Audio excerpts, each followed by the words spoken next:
Alright, what's the deal? This is your boy J Mike, and tonight I'm actually doing an unboxing for a product that probably doesn't need any introduction. That would be the Thompson Fat Pad. Now, if you look closely, I'm on one now, right? And this is the original Fat Pad. I believe is 14 inches wide, 4 inches thick. And I've been using it for the last 3 years almost. And I will say that it has become one of the reasons why I've been able to get my bench up into the, high 620s or whatever from that time that I switched off to this bench.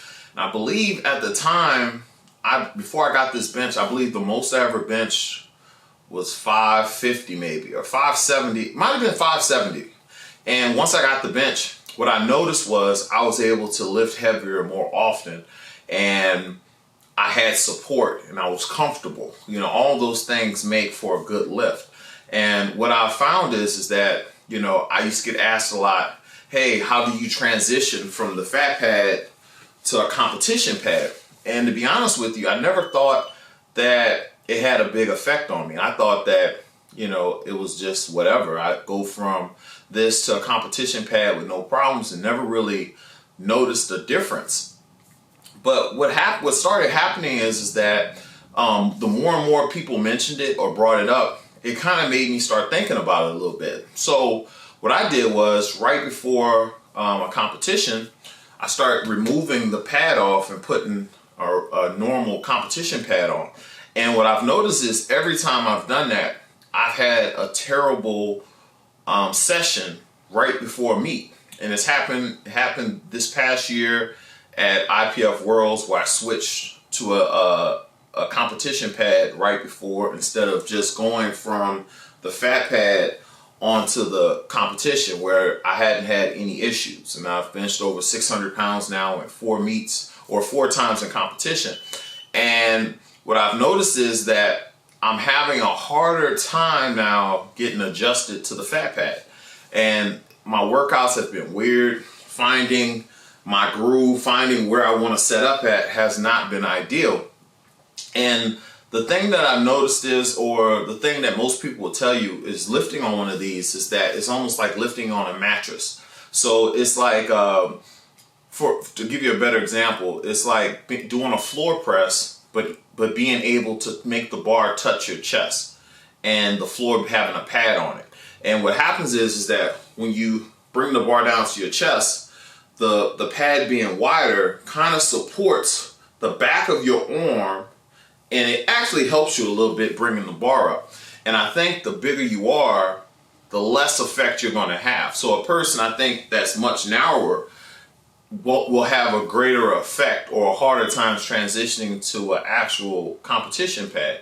And I think that, being bigger, I don't get the same effect of the fat pad, but I do think that it does affect me in some way.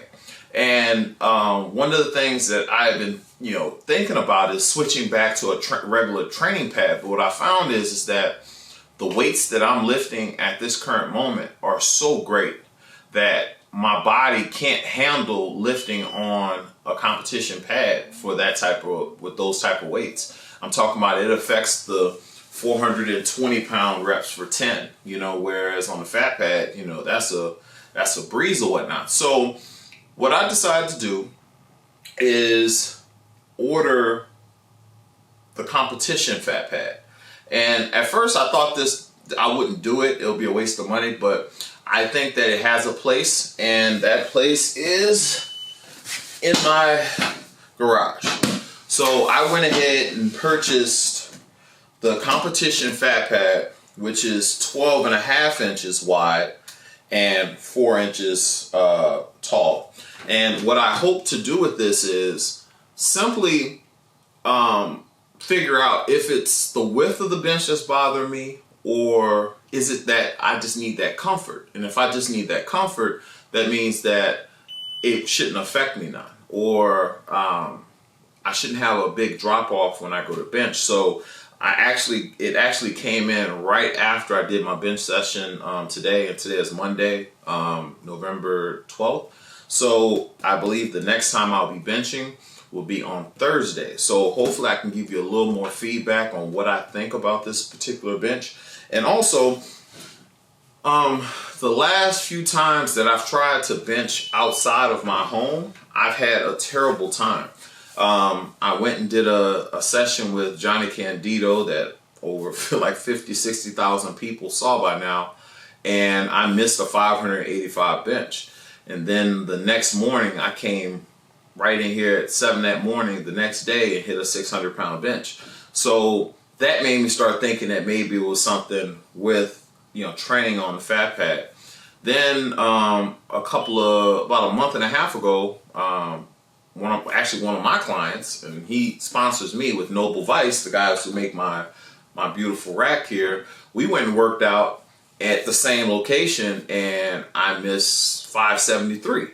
So I just started, I think it got into my head, and since I've come back from Raw Nationals where I missed a 600-pound bench press, I think that there are things that are changing, and I need to make sure that I address them, or at least get it out of my head so I can get my confidence back. But one of the bigger issues is that, I wasn't really thinking about it, but I'm 20 pounds lighter than what I was at IPF Worlds when I broke the open world record. I was almost 320 pounds up until I got on the flight, and I think that I wound up weighing in at 316 or 317. So right now I'm under 300 pounds. I'm like 298, something like that. So that does play a huge factor in your bench press. And I know that this going down to 120 is going to affect something. And I'm seeing now that it's going to most likely affect my bench the most.